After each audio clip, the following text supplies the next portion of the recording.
23페이지 개설 등록 및 업무 절차 등록 신청 서류입니다. 등록 신청 서류보다는 조금 전에 했던 법인의 등록 기준 5가지가 더 중요합니다. 오지선다행이기 때문에 24페이지 등록 신청하려면 등록 신청 수수료 내야 됩니다.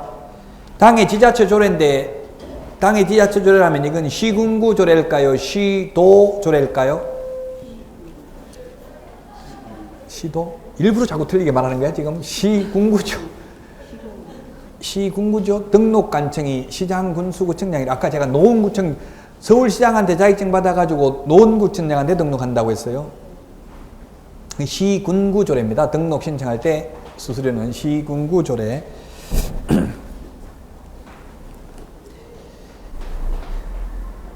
자, 그 다음에 양가로 3번 개업공인중개사의 종별 변경입니다.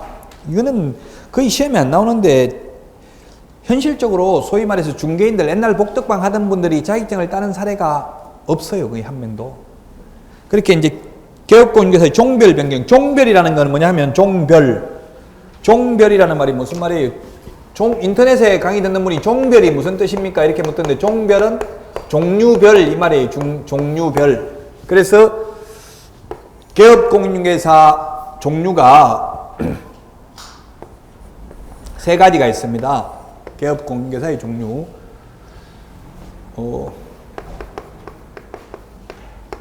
개업공인중개사, 그 다음에 중개인, 중개법인 세 가지가 있어요.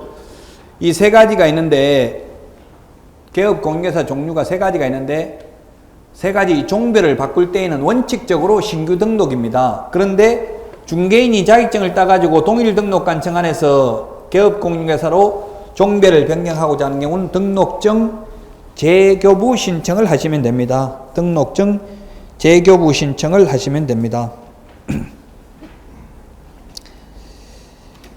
방가로 이번에 보니까 부칙 제6조인 개업공인중개사가 공인중개사 자격증을 취득하여 동일 등록관청 관할구역 안에서 공인중개사인 개업공인중개사로서 업무를 계속하고자 하는 경우에는 등록증 재교부 신청서에 이미 교부받은 등록증과 변경사항을 증명하는 서류를 첨부하여 등록증 재교부 신청을 해야 한다. 예외적으로 저거 하나만 재교부 신청입니다.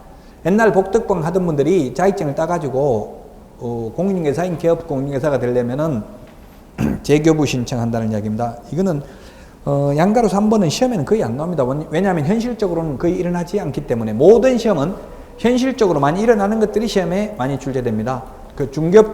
결론은 개업공인중개사 종별을 변경하는 경우에도 원칙적으로 신규 등록이지만 예외적으로 중개인이 자격을 취득하여 공인중개사인 개업공인중개사가 되는 경우에는 재교부 신청을 하면 된다 이 말입니다. 양가로 4번 등록 처분 및 통지 며칠 이내에 해야 된다고 했어요. 아까 그림 그렸었죠? 7일 이내죠. 등록 처분 통지 7일 이내, 등록증 반납도 7일 이내, 자격증 반납도 7일 이내, 자격 취소되었을 때 국토교통부 장관에게 보고는 5일 이내였죠. 그 다음에 등록증 교부입니다. 양가로 5번입니다. 등록관청이 중개사무소 개설 등록을 한 자에 대하여 국토교통부령이 정하는 바에 따라서 등록대장에 그 등록에 관한 사항을 기록한 후 등록증을 교부해야 됩니다. 다만 등록증 교부 전에 손해배상을 보장하기 위한 보정 설정 여부를 확인하고 지체 없이 등록증 교부합니다. 그래서 시험에 7일 이내에 등록 신청한 날로부터 7일 이내에 등록증 교부해야 한다 하면 X입니다. 7일 이내에 등록 처분 통지만 하고요. 등록증 받으려면은 보정 설정을 해야 된다고요. 보증보험이나 공제 가입을 해야 됩니다.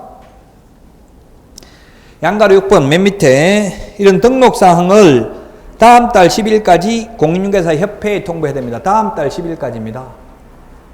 다음 달 10일까지 협회에 통보합니다. 25페이지 보니까 다음 달 10일까지 통보해야 될 사항이 6가지가 있습니다.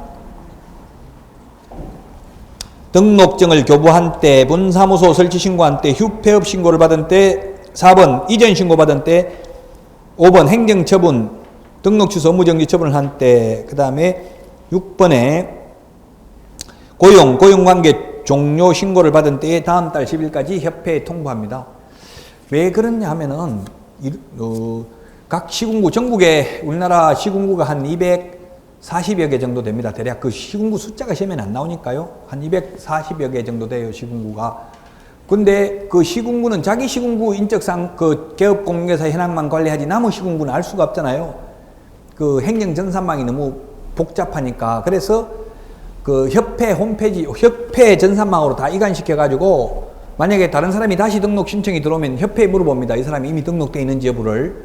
그래서 체계적인 관리를 위해서 행정전산망이 너무 복잡하니까 협회 전산망으로 통보해서 관리하기 위해서 다음 달 10일까지입니다. 다음 달 10일까지라는 것은 한 달 걸 다 모아가지고 이제 월초에 지난달 걸 다 통보해준다 이 말이죠. 자, 업무 개시입니다. 양가로 7번. 아까 칠판에 그림 그렸습니다. 업무 개시는 언제 한다고 했어요? 등록 처분이 있은 날부터 3개월 이내에 업무 개시해야 된다 했죠? 3개월 안에 업무 개시 안 하려면은 휴업 신고해야 됩니다. 휴업 신고도 안 하고 업무 개시도 안 하면 3개월 초과해서 무단 휴업한 것으로 봐서 100만 원 이하 과태료입니다. 만약에 6개월 안에도 업무 개시 안 하면은 6개월 초과해서 무단 휴업한 것으로 봐서 등록을 취소할 수 있습니다. 자, 그 다음에 등록 후 효력 소멸과 무등록 중개업입니다. 등록 효력 소멸과 무등록 중개업인데 등록 효력 소멸되는 게 개인이 사망하는 게 있고 무등록 중개업 무등록 중개업인데 사망, 법인, 개인 사망하고 법인 해산하고 똑같습니다. 그래서 시험에 잘 나오는 게 법인의 대표이사가 사망하면, 법인의 대표자가 사망하면 등록 후 효력이 상실된다. 옵니까? X입니까? 법인의 대표이사, 대표자가 사망하면 등록 후 효력이 상실된다. 총각이 또 오라고 했으니까 X네요. 네. 이병철 삼성그룹 회장이 사망했다고 회사가 망하거나 없어지는 건 아니죠? 대표이사 바꾸면 돼. 대표이사가 사망하면 대표이사만 교체하면 된다고요. 법인이 해산됐다는 것은 개인 죽는 거하고 같다고요.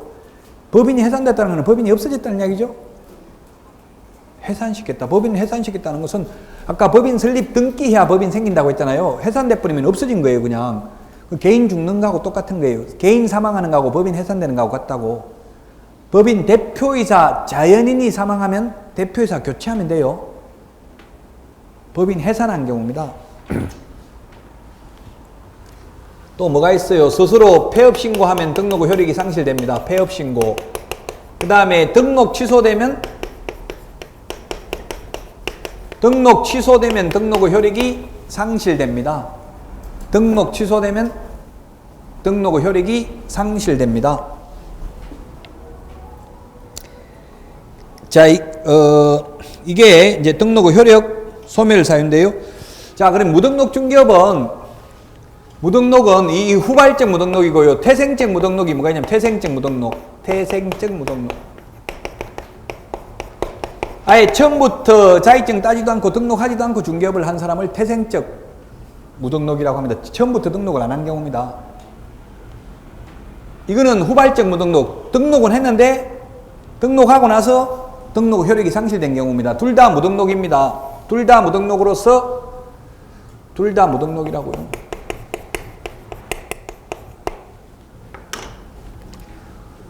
태생적 무등록이나 후발적 무등록이나 둘 다 무등록이 되겠습니다. 26페이지 이렇게 무등록 후 효력입니다. 우리 무등록, 등록 안 된 상태에서 중개업을 했다 하더라도 중개행위 효력은 유효합니다. 등록을 안 한 자가 예를 들어서 매도인, 파는 사람을 매도인이라고 하고요. 매수인, 사는 사람을 매수인이라고 하고 무등록이 있습니다. 무등록. 무자격자죠. 쉽게 말하면 등록 안 한 사람이 두 사람 사이를 연결시켜가지고 매매계약이 성사되었다 하더라도 이 매매계약 또는 임대차계약, 거래계약은 효력이 있다 없다. 무자격자가 소개시켜도 이 거래계약은 효력이 있어요 없어요? 효력이 있다. 다만 이 무등록으로서 중개행위를 한 자는 3년 이하의 징역이나 2천만 원 이하의 벌금이라는 처벌을 받을 뿐이고 중개행위 효력은 유효하다. 계약은 유효하다고요. 무자격자가 거래 성사시켰다고 계약이 무효가 되는 것은 아닙니다.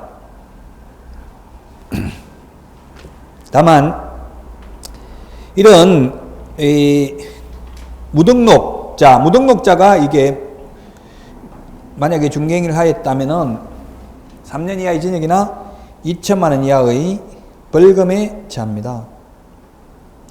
또 이런 무등록자가 한 그 중개보수 약정은 무효입니다. 효력이 없습니다. 무자격자하고 한 중개보수 약정은 무효이다. 무등록업자하고 한, 등록 안 한 업자하고 한, 네. 어떤 일이 있었냐면 이게 은평 뉴타운에 실제 판례가 있어요. 대법원 판례가. 은평 뉴타운에 중개보조원이 이제 아마 5대5로 먹기로 했나 봐요. 몇 대 몇으로 먹기로 했는지는 규정이 없어요. 판례에. 제가 볼 때 한 5대5로 한 먹기로 이렇게 했는 것 같아요. 그러니까 사장 몰래 중개보조원이 계약서 들고 가서 밖에서 계약서를 썼어요. 다방에서 혼자 다 먹으려고. 수수료가 4억이었어요. 혼자 다 먹으려고 계약서에 그 개업 공인중개사 이름 적는 난에다가 보조원 이름을 다 적었어요. 그러니까 명백하게 무등록 중개업자잖아요. 그 자격증도 없는 사람이. 그래가지고 수수료 4억 주기로 했는데 그 양도소득세를 매수인이 부담하기로 했어요. 근데 양도소득세 계산을 잘못해가지고 그 보조원이 계산을 잘못해가지고 훨씬 더 나와버렸어요. 말한 것보다. 그 당시는 뭐 투기적 이렇게 해가지고 탄력세율이 적용돼가지고 세금이 더 나와버렸다고요. 세금이 만약에 예를 들어서 1억 나오기로 했는데 2억 나와버렸다고 그러면 1억을 계산을 잘못해줬어요. 그러니까 너 때문에 지금 세금도 1억 더 내는데 뭐 또 수수료까지 달라고 하냐 이렇게 못 주겠다 이렇게 나온 거예요.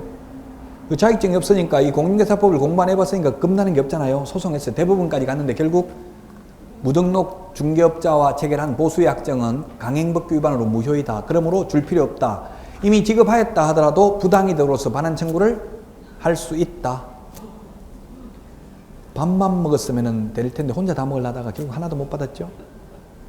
그 뇌물도 여러 그 부서 직원들이 요즘은 그래서 뇌물 주면은 다 부서 직원들이 다 나눈 거예요. 똑같이. 그럼 뭐 누구를 처벌하겠어요? 처벌 못 해요. 대표적인 게 뭐가 있냐면 예를 들면 우리 경매에 보면은 그 신문에 매각 광고 나오잖아요. 그게 1인 한 건당 20만 원씩 떼요. 그게 100건이 나와요. 그 광고가. 그럼 2천만 원이에요. 광고비가. 동아일보, 조선일보 이런데 2천만 원 내고 광고한다고 그 매각 광고 경매. 신문에 보면 경매 공고 나온 거 있잖아요. 매각 공고.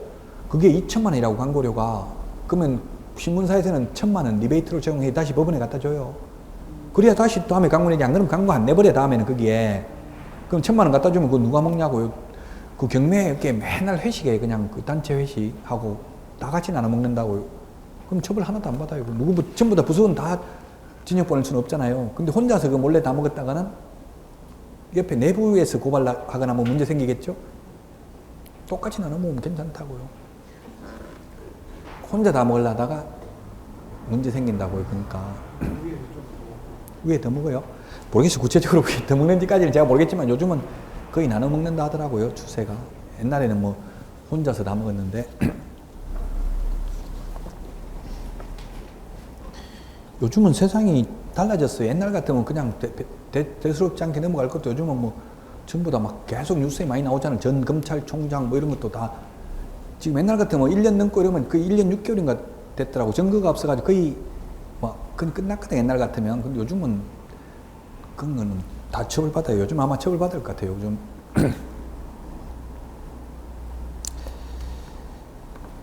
자, 그래서 무등록자, 다시 한번 말씀드리면 무등록업자가 한 중개행위의 효력은 계약은 유효하지만 단지 처벌받는다고요. 처벌받고 보수 청구권도 인정되지 않는다. 즉 중개수수료라는 말이 보수로 바뀌었습니다. 내년 시험부터 보수. 협회에서 바꿔달라고 했어요. 중개수수료 이렇게 하니까 장사꾼 같은 느낌이 있는데 보수라고 하면 왠지 전문가다운 느낌이 드는가 봐요. 변호사, 보수 뭐 이렇게 하지 변호사 수수료 이런 말 안 쓰잖아요. 자, 그 다음에 이중등록 금지 등입니다. 이중등록.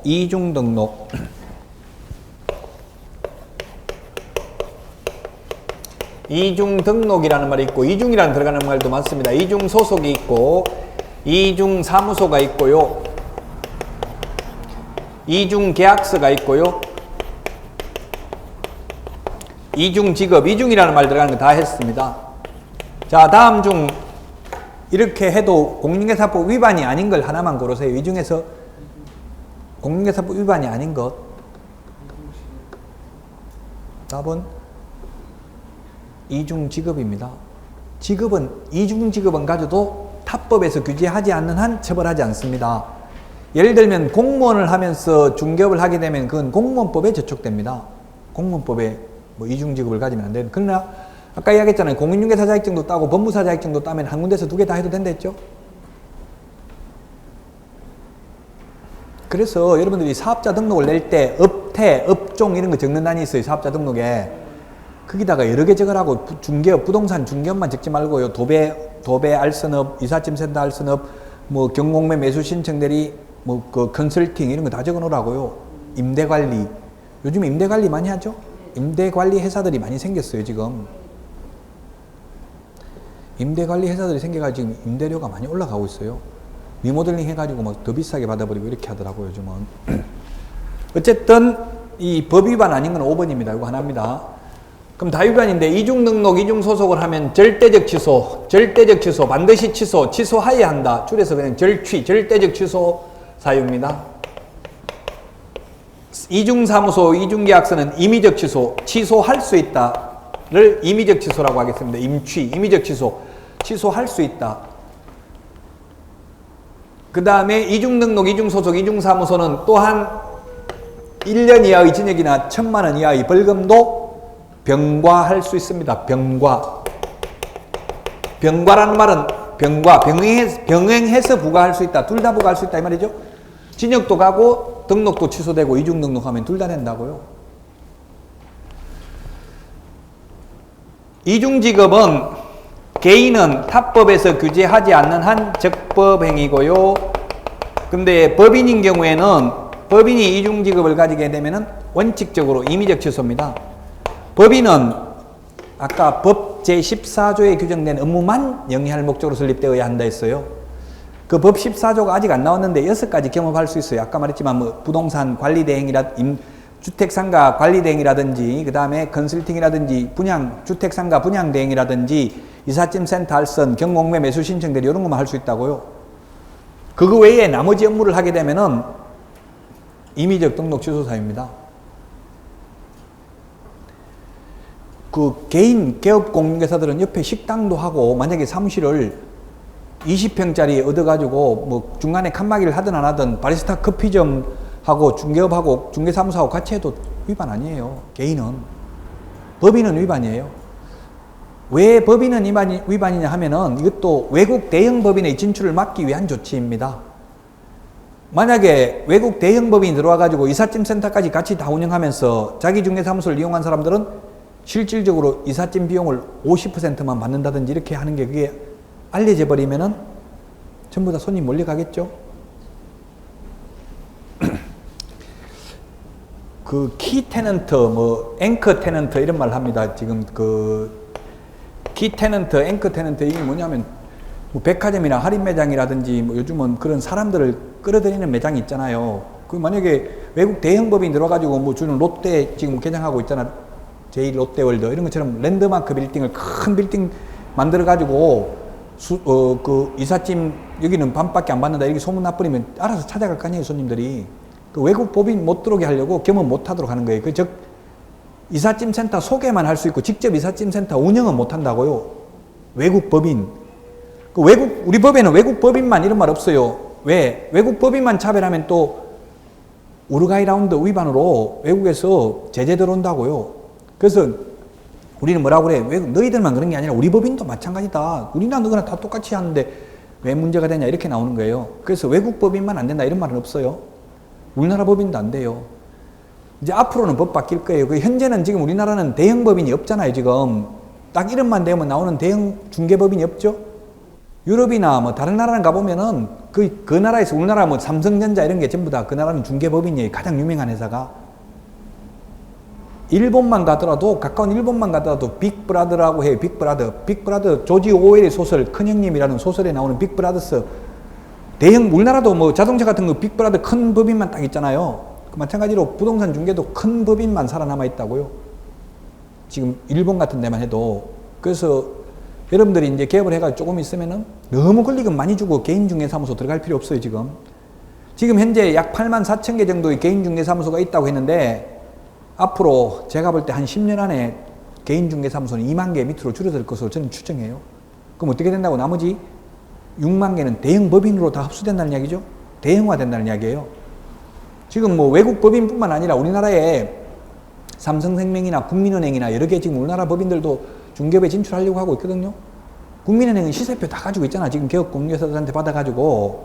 그래서 그러면 이제 국민은행 2층에 가면 대부 코너, 중개 코너 이렇게 만들어가지고 거기 앉아서 한단 말이에요. 그럼 손님들 그 찾아서 올라가게 된다고 이제 앞으로는.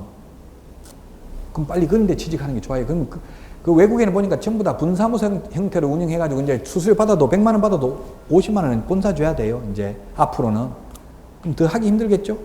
그럼 프랜차이즈 가맹점 가입을 안 하면 이제 중개업을 못하는 시대가 온다고요. 지금 뭐 파리바게뜨나 뚜레쥬르나 골프존 이런 거 가입 안 하면 거의 못하게 돼 있죠. 그런데 안 하면은 판매가 안 되잖아요. 중개업도 이제 그렇게 된다고. 지금은 그런 게 없잖아. 지금 아직 그런 법인은. 지금은 뭐 부동산 서버, 부동산 1사, 뱅커 뭐 이런 거 있어도 LBA, 법률중개사 이런 거 있어도 꼭 거기 가야 된다 이런 인식이 없거든요. 지금 우리 국민들 사이에.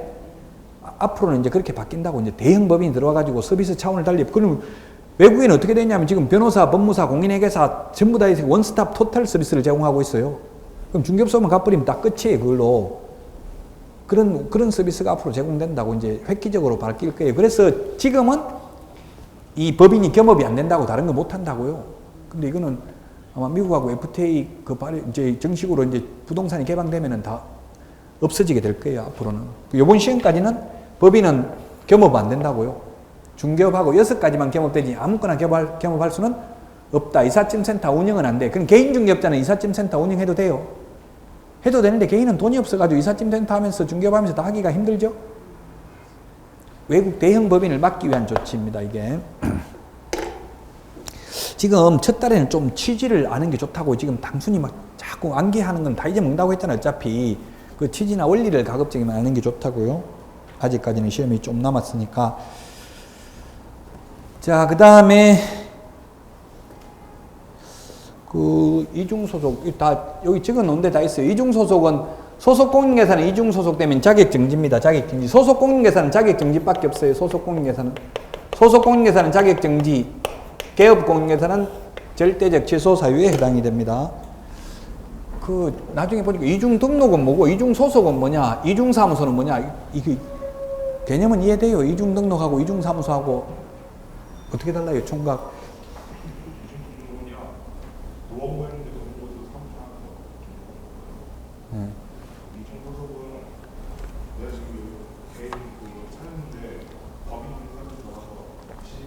이중사무소는 그러면? 잘 모르겠다고요. 현실적으로 그러면 문제 내보겠습니다. 이중등록이 가능할까요? 현실적으로는 이중사무소가 가능할까요? 이중등록이 가능할까요? 현실적으로 하나밖에 가능 안 해. 하나는 불가능해. 현실적으로. 뭐가 가능해요? 이중사무소는 가능하죠. 사무실은 그냥 몰래 차리면 돼. 예를 들면 등록은 몰래 등록하는 게 아니라 등록관청이 등록해줘야 등록이 되는 거죠.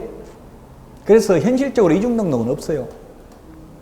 자, 그러면 문제 내보겠습니다. 오늘이 며칠이죠? 오늘이 11월 13일.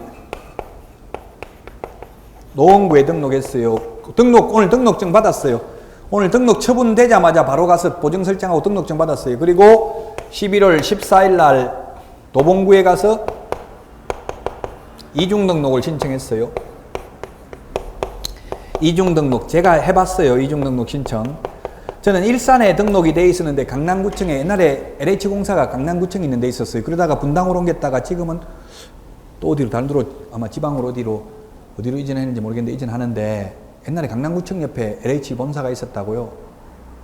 그래서 간 김에 이중등록을 신청해봤는데 분양권 전매 옛날에 할 때 한 십몇 년 전에 해봤는데 이중등록을 신청하면 도봉구청장이 바로 등록을 해주는 게 아니고 아까 등록사항을 다음 달 10일까지 협회로 통보해 준다고 했죠?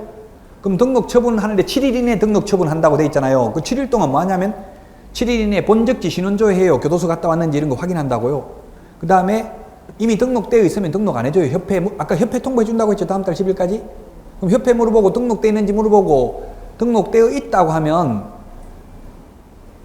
이중등록을 안 해준다고요. 그럼 이런 경우는 이중등록이 되겠어 안 되겠어? 노원구에 오늘 등록을 하고 등록증 받고 내일 도봉구에 가서 이중등록을 신청하면 도봉구청장이 등록해 줄까요? 안 해줄까요? 해줍니다. 왜냐하면 다음 달 10일까지 통보가 가니까 아니 통보가 안 갔어. 노원구청장이 도봉구청장이 협회 전화해가지고 물어보면 뭐 아무 이상 없는데 이렇게 나온다고. 근데 만약에 이게 11월 14일이 아니고 12월 14일이면 이제는 안 되겠죠? 다음 달 10일까지 통보가 갔으니까 이해되죠? 총각은 내가 무조건 합격이에요. 지금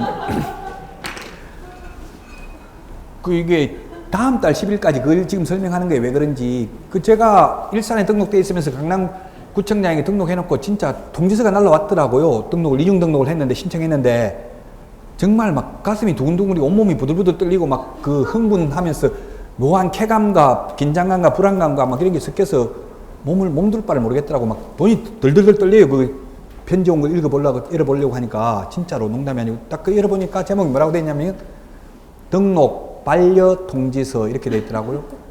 그래서 기한은 기아의 뭐 일익 번창을 기원합니다. 뭐 이런 거 1번 적어놓고 2번 기한은 이미 등록되어 있으므로 다시 등록할 수 없음을 알려드립니다. 끝 해놓고 추신 한 번만 더 그딴 짓 하면 1년 이하의 징역이나 1,000만 원 이하의 벌금에 처하면 또한 등록이 취소될 수 있음을 알려드립니다. 이렇게 와 있더라고요. 만약에 공무원이 실수해가지고 잘 제대로 확인을 못해가지고 이중등록이 될 수도 있겠죠. 실수로 이중등록되면 둘 다 등록 취소돼요. 하나만 되는 게 아니고 둘 다 등록 취소되고 징역 가고 벌금 내야 돼요. 징역 또는 벌금 내야 돼요. 여러분들이 이중등록 신청하지 말라고 제가 다 해봤으니까 한번. 이중등록은 결론은 안 된다는 이야기예요. 거의 현실적으로 이렇게 정신 나간 사람 아니면 안 된다고 했는데 내일 가서 하는 사람 없겠죠? 그럼 다음 달 10일만 돼버리면 이제 이중등록 안 되는 거예요. 근데 이중사무소는 판례에 의하면 중개사무소가 하나 있으면서 아파트 앞에 모델하우스 앞에 천막을 설치해가지고 분양권 중개도 그 이중사무소로 보거든요. 판례가. 이중사무소는 가능할 수도 있어요. 몰래. 내가 그냥 몰래 차리면 된다고. 이중사무소를 2개 차리는 게 이중사무소고 2번 등록하는 게 이중등록인데 2번 등록은 안 된다고. 현실적으로는. 이중소속은 현실적으로 이중소속을 한 사람은 거의 없어요. 왜냐하면 상시 출근하면서 또 다른 데 가서 근무하기는 힘들잖아요. 상시 출근을 한다면. 근데 이제 상시 출근하다가 그만둬버리고 소속권계에서 근무하다 그만둬버리고 저도 이제 다 해봤어요. 근무를 해봤어요. 일부러 이제 앞으로 저도 실무를 해야 되니까 해봤는데 여러 군데 근무하다가 그만두니까 이제 그 옆에 중개업자들, 그 개업공개사들을 많이 알게 되더라고요. 많이 알게 되니까 이제 물건 계속 근무할 때 손님들이 또 뭐 팔아달라 사달라 이런 게 있단 말이에요. 그러면 제가 돈 많이 뭐 협상을 붙여 얼마 줄 건데 너 소개시켜 좀 이렇게 물어보고 여러 개업공개사들한테 많이 준다는 사람한테 여기도 줬다 저기도 줬다 이렇게 하면 그게 이론적으로는 이중소속이 될 여지도 있겠죠. 여러 건을 줬다면 뭐 한두 건 이렇게 줬다면 직업적으로 한 게 아니라면 이중소속이라고 보기 어렵겠죠. 이중소속도 현실적으로는 거의 없다는 이야기예요. 지금 이게. 왜냐하면 소속공인회사는 중개보조는 근무하면 계속 출근해야 되잖아요. 계속 출근하면서 하기는 어려워요. 내가 개업해가지고 있으면서 남 밑에 직원으로 근무하는 것도 이중소속이에요. 그런 일은 현실적으로는 거의 없다고 봐야 되겠죠. 이론적으로 왜 없는 걸 이렇게 하지 말라고 해놨냐. 안 해놓으면은 이중등록 신청하면 행정력 낭비잖아. 이거 아예 안 된다고 잘라놔야지. 아무 말 없으면 되는 줄 알고 이중등록 신청해놓으면 그 행정력 낭비죠. 조사하고 뭐하고 하려면은 아예 안 된다고 해놓은 거예요. 실제로는 거의 없지만. 자, 그 다음에 27페이지 개업공인중개사의 결격사유입니다. 결격사유가 두 가지가 있어요. 지금 이제 정부에서는 한 자격증 250개 정도 되는 자격증 결격사유가 다 다르답니다. 자격증마다. 그래서 이걸 전부 다 모든 자격증을 결격사유를 다 통일화시키는 작업을 하고 있어요. 현재. 지금은 다 달라요. 자격증마다. 지금 우리 공인중개사법에는 결격사유면 결격이니까 안 되는 거죠. 개업공인중개사의 결격사유는 개업 못하는 거죠. 그 결격사유라는 표현을 쓰는 게 우리 공인중개사법에 두 가지가 있어요. 법 제6조 결격사유가 있고 법 제10조가 있는데 법 제6조는 공인중개사의 결격사유고요. 공인중개사. 법 제10조는 개업공인중개사 등입니다. 개업공인중개사 등의 결격사유입니다. 등의 결격사유.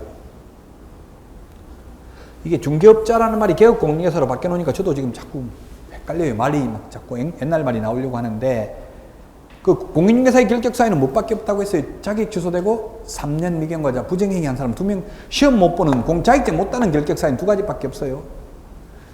개업공인중개사 등이라고 하면 개업공인중개사뿐만 아니라 소속공인중개사 중개보조원도 될 수 없는 거예요. 그 제가 아까 교도소에 있어도 시험은 볼 수 있다고 했죠? 6조 결격사유는 아니에요. 그런데 교도소에 있으면 개업은 못해요. 보조원으로 취직도 못해요. 출소하자마자 바로 취직은 못해요. 몇 년 지나야 돼요? 3년 지나야 돼, 3년. 자, 그래서 27페이지 첫 번째 무능력자 해놓고 제한능력자 이렇게 돼 있는데요. 옛날에는 민법에서 행위 무능력자라고 불렀어요. 민법에서. 지금은 제한능력자라고 부르죠. 지금 왜 우리 무능력자라고 해놓고 가로하고 이렇게 해놨냐면은, 우리 공인중개사법에서는 여기 피성년 후견인, 피한정 후견인을 아직도 한정치산자, 금치산자라고 돼 있어요. 공인중개사법 법조문에는. 그래서 입법의 불비인데요. 제가 국토부에 물어보니까 공인중개사법을 개정한다 하더라고요. 피성년 후견인, 피한정 후견인 이렇게. 그래서 이제 가로해놓고 제한능력자라고 했는데, 정확한 거는 제한능력자가 더 맞는 말입니다. 옛날에는 무능력자고요. 이게 뭐가 다르냐면, 옛날에는 행위 무능력자라고 해서 옛날에 금치산자는 아예 재산을 관리하는 걸 완전히 금지했습니다. 그럼 금치산자는 제한능력자, 능력에 제한이 가해져 있다는 이야기죠. 제한능력자. 옛날에는 행위 무능력자인데요. 제한능력자가 미성년자, 피한정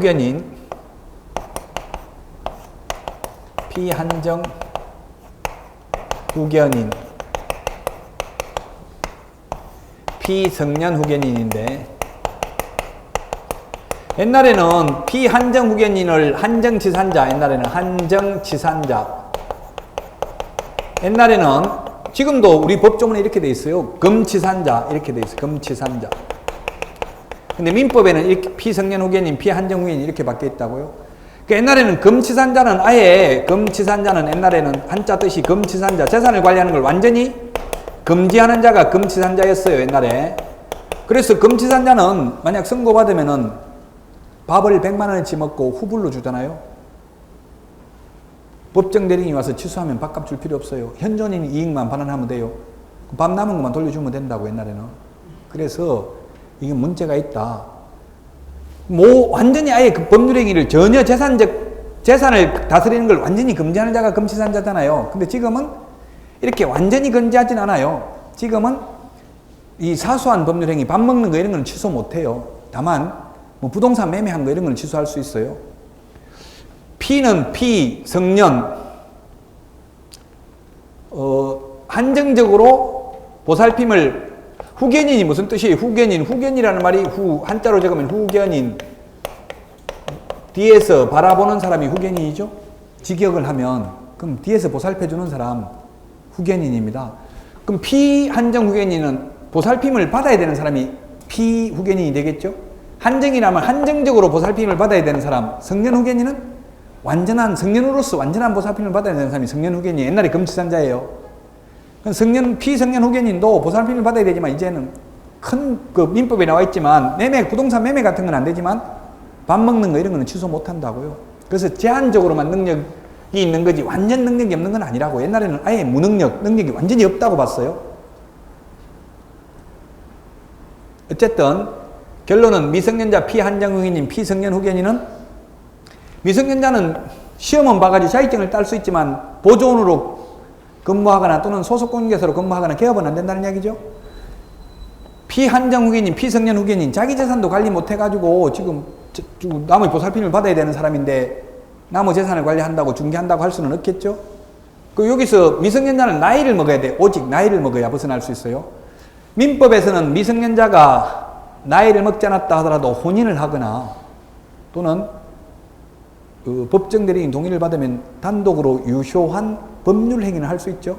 민법에서는 미성년자라도 부모 동의하면 아역 탤런트들 돈 벌 수 있잖아요. 법률행위하고 돈 계약해가 돈 벌도 되죠. 부모 동의하면, 법정 대리인 동의받으면.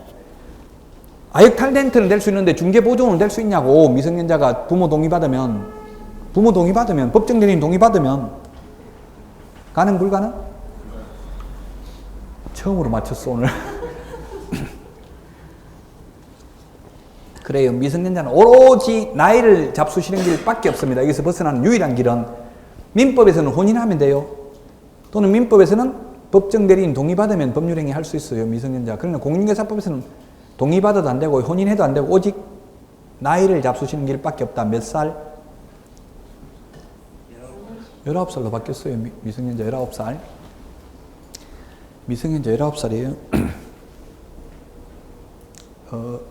그래서 미성년자는 나이를 먹는 길밖에 없다. 피한정 후견인, 피성년 후견인은 취소 심판에 의해서 벗어납니다. 취소 심판에 의해서. 시험에 어떻게 나왔냐면 피성년 피한정 후견인이었으나 정신과 의사로부터 정상인이라는 소견서를 첨부하면 결격사유에서 벗어난다. X. 오직 취소, 법원의 취소 심판에 의해서만 벗어난다고요. 정신과 의사가 정상이라고 말했다고 벗어나는 게 아니고요. 또 그럼 정신과 의사가 미쳤다고 말했다고 해서 그게 피성년 후견인, 피한정 후견인이 되는 것도 아니죠. 법원의 심판에 의해서 피성년 후견인, 피한정 후견인이 되고요. 취소 심판에 의해서 벗어날 수 있다고요. 오로지. 민법에서도 피성년 후견인, 피한정 후견인 하게 될 거예요. 많이 해요? 또 이런 제가 말했죠. 공부하다 모르는 용어 나오면 휴대폰도 다 인터넷 되니까 인터넷으로 검색해 보라고. 용어를 모르는 단어 나오면 피성년 후견인, 피한정 후견인, 제한 능력자 이런 거 치보면 민법에 자세하게 나와 있어요. 그 인터넷에 치보면. 공인중개사법에서는 이게 민법에서 다 이게 원래 2차는 1차 합격한 사람만 보는 거잖아요. 그래서 다 되어 있다는 전제하에 강의를 하기 때문에 그 민법이 중요하다고. 기초 용어정의가 민법에 다 있으니까 용어가. 제가 자세한 내용은 다 말할 수는 없어요. 여기서 지금. 자, 그 다음에 금고 이상을 형을 선고받은 자. 1번 집행 종료. 만기 석방되면 3년. 집행이 종료되는 것으로 보는 자는 가석방이죠. 가석방된 자는 남은 자녀 형기 플러스 3년. 그 다음에 집행 면제는 집행 면제가 뭐가 있냐면은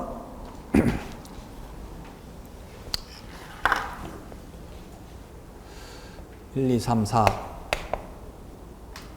우리 책엔 지금 순서가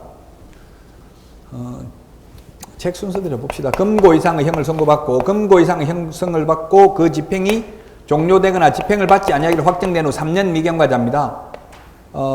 금고 이상이라고 하면 우리 형법에 보면 형벌의 종류가 9가지가 정해져 있습니다. 사형, 징역, 금고, 자격상실, 자격정지, 벌금, 구류, 과료, 몰수. 암기 안 해도 됩니다. 그래서 제가 정식 명칭 안 적었어요. 암기 안 해도 되고요. 다만 금고 이상이라는 게 뭔지 알려드리려고 하는 거예요. 금고 이상이라고 하면 사형, 징역, 금고를 금고 이상이라고 해요. 사형은 뭐 죽이는 거니까. 우리나라는 교수형에 처하죠. 교수형. 목 잘라서 죽이잖아요. 우리나라에서는. 미국 같은 데는 주마다 다르더라고요. 독약 그냥 주사 나가지고 죽이는 경우도 많더라고. 미국 같은 데는. 중국 같은 데는 그냥 막 총살형 이런 게 많죠. 사형이 가장 많이 있는 국가가 어디예요?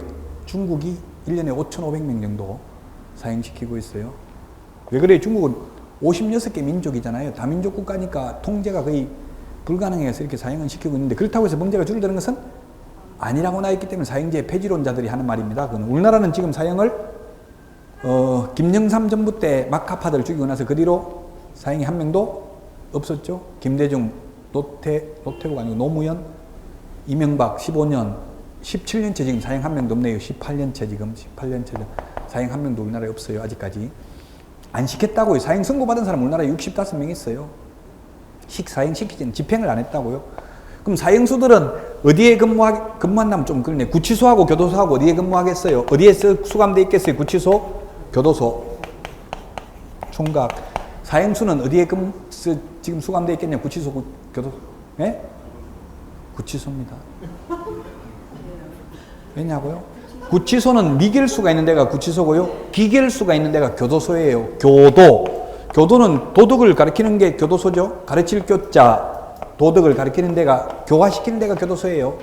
구치소는 미결수들이 재판받을 때까지 그 지금 말하려고 하네. 근데 사형 선고는 집행을 하는 게 사형 죽이는 게 집행하는 거예요. 아니 미결수에 집행을 안 한 상태라고요. 사형은 그래서 사형하는 사형장이 구치소에 있어요. 구치소 면회장 옆에 있어요.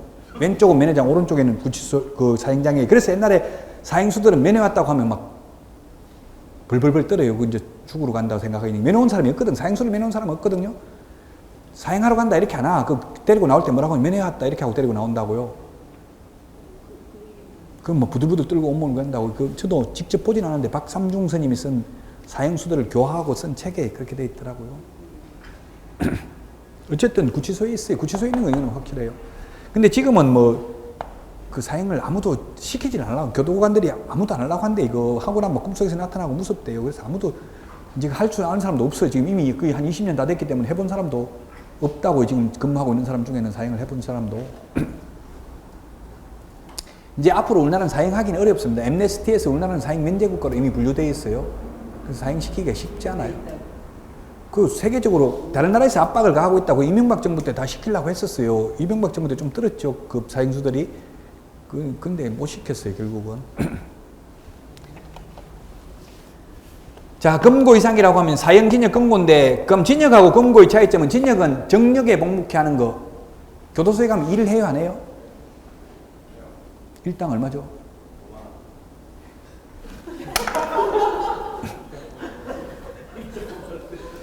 한 5,000원 주겠죠, 지금 한 5,000원. 가봤어, 5만원인지? 한 5,000원 정도 할 거예요. 지금 정확하게 저도 몰라요. 7,000원? 그 뭐, 그래, 한 5,000원이나 7,000원이나. 변호사기 때문에 잘 알아요. 아, 딸이 변호사서. 그리고 한 5, 그 대략 5,000원에서 7,000원. 뭐, 그냥 제가 옛날에 그 면회 갔을 때는 한 2, 3,000원, 3,000원인가 했으니까 지금 한 5,000원 정도 하겠지, 하루 일당이. 징역은 일을 시키고 월급도 줘요. 그게 징역이에요. 그럼 금고는 뭐냐면 일을 안 시키는 게 금고예요. 확신범, 사상범, 비파렴치범에게 일을 안 시키는 게 금고라고요. 근데 우리 공인중개사법은 금고는 없어. 법조문에 이런 거는 금고에 처한다 이런 규정이 있는 경우만 금고예요. 우리는 전부 징역 아니면 벌금 둘 중에 하나죠. 그래서 앞으로 지금 9개의 형벌이 있는데 앞으로 징역하고 벌금 두 가지로 딱 두 가지만 남기고 다 없애려고 형법을 개정하려고 하고 있어요. 지금 현재 우리 공인중개사법이 두 가지밖에 없다. 징역 아니면 벌금. 근데 제가 공인중개사법 위반으로 징역한 사람 못 봤다고 했죠? 사기치는 건 사기죄로 갔단 말이에요. 뭐 남의 돈, 그 전세금 떼먹고 이런 거는 사기죄로 가요. 사기죄가 더 무겁거든, 공인중개사법보다. 공인중개사법은 최고 무거운 게 3년 이하의 징역이나 2천만 원 이하의 벌금밖에 안 되잖아요. 자, 그래서 금고 이상 형을 선고받고 만기 출소하면 3년 지나야 되고요. 만기 석방은 3년, 석방되고 나서 3년 지나야 되고요. 가석방.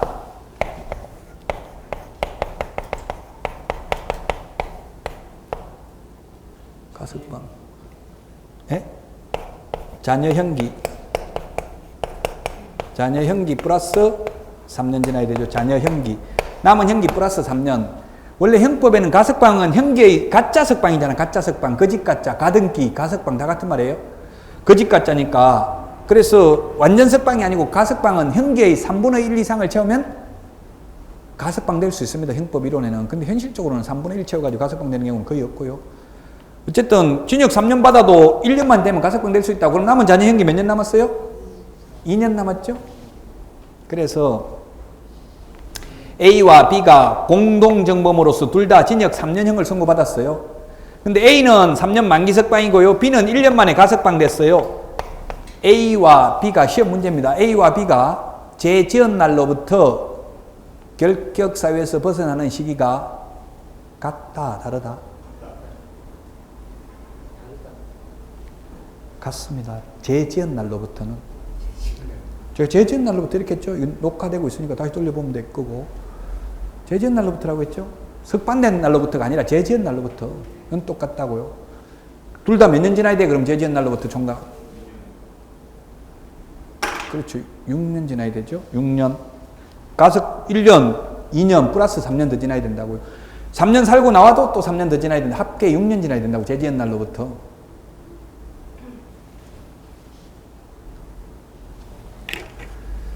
그 다음에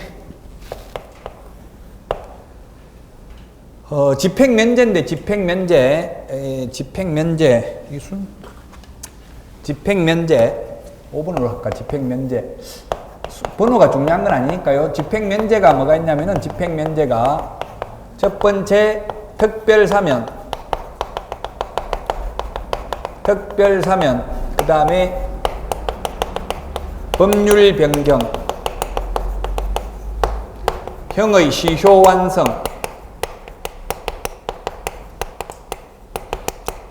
이 세 가지가 있습니다. 모두 3년 지나야 됩니다. 3년 지나야 됩니다.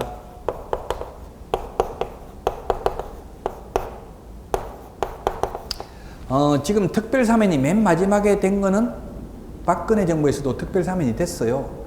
되기는 됐는데 누가 됐는지 기억나는 사람 있어요? 없어요? 한 명도 기억나는 사람이 없고, 박근혜 정부에서 특별사면한 건 아무 문제가 되지 않았어요. 왜냐하면 요건을 맞췄기 때문에. 그런데 이명박 정부 때 이제 특혜를 줘가지고 문제가 됐죠. 이건희 삼성그룹 회장 특별사면 해가지고 문제가 됐었죠. 한 명 딱 됐거든요. 특별사면. 그래 논란의 대상이 됐었는데, 뭐 박근혜 정부에서는 해도 아무 말이 없었어요. 왜냐하면 그냥 일반 사람들 해주니까, 정치인들 해주는 게 아니고 문제되지 않았다고요. 어쨌든 특별사면은 대통령의 고유권한입니다. 대통령이 특별한 사람에 대해서 사면을 할 수 있습니다. 그러면 3년 지나면 결격사유에서 벗어납니다. 근데 일반 사면이라는 것은 대통령 마음대로 해주는 게 아니라, 일반 사면은 제의 종류를 대통령령으로 정해서 국회 동의를 받아야 됩니다. 특별 사면을 특사, 8.15 특사라고 부르고요. 일반 사면을 대사라고 불러요. 대사면. 근데 대사면 된 적은 거의 없어요. 우리나라 최근 역사상. 왜냐면 국회 동의 받아야 되니까 야당 동의 받아야 되잖아요. 야당 물론 동의 안 받아도 뭐 여당이 월등히 많으면 가능하긴 하지만, 피곤하니까 그냥 특별 사면 한다고, 현실적으로. 특별 사면은 많이 됐죠. 각 역대 정권이 다 특별 사면 다 해줬어요. 특별 사면, 일반 사면 뭐가 더 좋은 거예요? 그래서 일반 사면이 좋은 거죠. 일반 사면은 바로 벗어나고, 특별 사면은, 일반 사면은 즉시 벗어나고, 특별 사면은 3년 지나야 된다고요. 법률 변경, 지금 혼인빙자, 간음죄 이런 거는 폐지됐죠. 간통죄는 지금 현재 폐지됐어, 안 됐어요?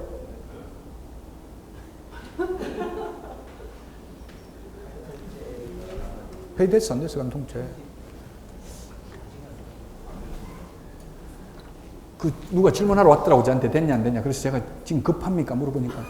아니, 그건 아니고, 그렇게 하더라고. 아직 폐지 안 됐습니다. 조심해야 돼요. 간통죄 아직 폐지는 안 됐어요. 헌법재판관 9명 중에서 5명이 위헌이다, 폐지해야 된다고는 하고 있지만, 6명 이상이 해야 그게 위헌이 되거든요. 그래서 아직은 폐지 안 됐어요. 있어요. 예를 들어서 앞으로 간통죄가 폐지되면은 이제 더 이상 범죄가 아니죠, 간통한 사람도. 지금 현재 간통죄는 2년 이하의 징역형이 돼 있다고 차도록 벌금은 없고요. 그 2년 징역형을 받고 살고 있는데 1년 만에 간통죄가 폐지됐습니다. 그러면 석방 되겠죠? 그래도 몇 년 더 지나야 된다고요? 3년 더 지나야 된다고요. 법률이 변경돼서 더 이상 범죄에 해당되지 않더라도, 뭐 예를 들면 국가보안법이 폐지된다든지 등등 여러 개 법률이 폐지될 수 있죠. 형의 시효 완성이 있고 공소시효 완성이 있는데, 이 지금 하고 있는 거 공인중개사법이 앞에가 어려워요. 이번 시간까지가 좀 어려워요. 이런 말들이 다 형법에 있는 내용이잖아요. 공소시효, 형의 시효 이런 거는 인터넷 찾아봐요. 용어 모르면. 형법 내용이에요. 공인중개사법 내용이 아니고. 형의 시효 완성은 확정 판결을 받고,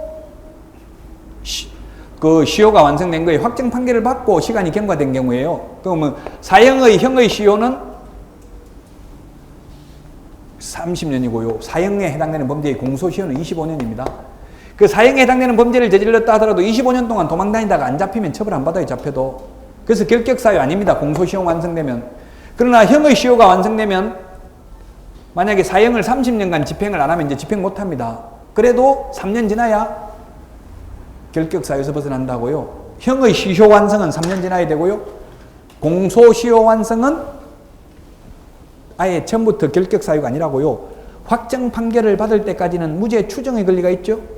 그래서 재판이 확정되기 전까지는 무죄 추정의 권리가 있기 때문에 공소가 제기되어도 결격사유가 아니고 공소시효가 완성되어도 결격사유가 아닙니다. 시효라는 건 뭐냐면 시간이 경과됨에 따라 나타나는 효력을 시효라고 그래요. 그래서 민법에 점유취득시효는 몇 년이에요? 20년. 등기부 취득시효는 10년 이런 말이 있잖아요. 그 시간이 경과됨에 따라 나타나는 효력이에요. 나무 땅이라도 내가 소유자라고 생각하고 30년 동안 점유하고 있으면, 20년 점유하고 있으면 내 땅이 되는 거죠. 자동적으로 내 땅이 되는 건 아니고 등기 신청을 해야 돼. 시효 완성을 원인으로 등기 청구를 해가지고 내 앞으로 등기하면 돼요.